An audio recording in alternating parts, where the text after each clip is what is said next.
On parle souvent du handicap, mais de quoi parle-t-on?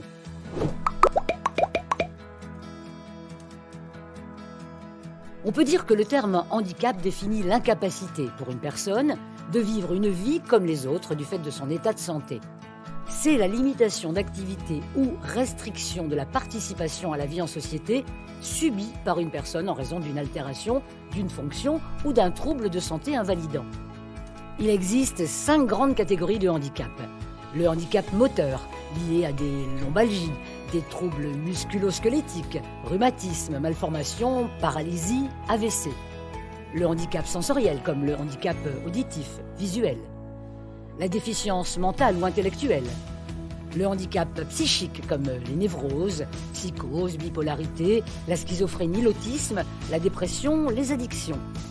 Les maladies invalidantes, comme le diabète, le cancer, l'épilepsie, les maladies cardiaques, respiratoires, les hernies discales, l'obésité.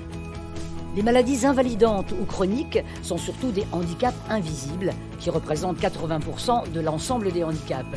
De plus, 85% des handicaps s'acquièrent au cours de la vie.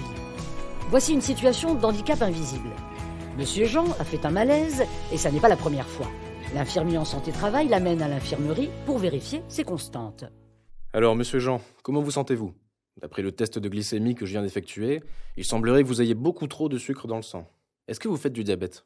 Oui, j'ai fait une prise de sang récemment. Je dois revoir mon médecin. Je trouve que ça devient compliqué pour moi de travailler en 3 postes. Ah oui, je me doute. Et votre diabète n'est pas encore équilibré.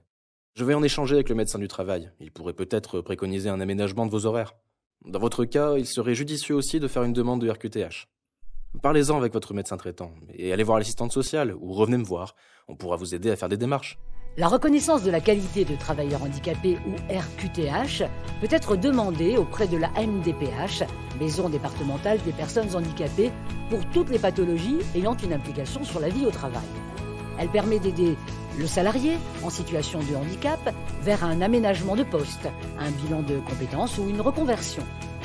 L'entreprise a financé l'aménagement du poste de travail, siège ergonomique, appareil de levage, écran d'ordinateur adapté. La RQTH permet d'obtenir des aides financières dans le cadre du maintien dans l'emploi ou d'aides personnelles.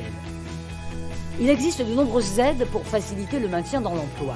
L'assistant social du travail ou l'infirmier en santé-travail sont des relais essentiels auprès des entreprises, mais sont aussi des liens importants avec les partenaires, tels l'AGFIP, la MDPH ou encore Cap Emploi.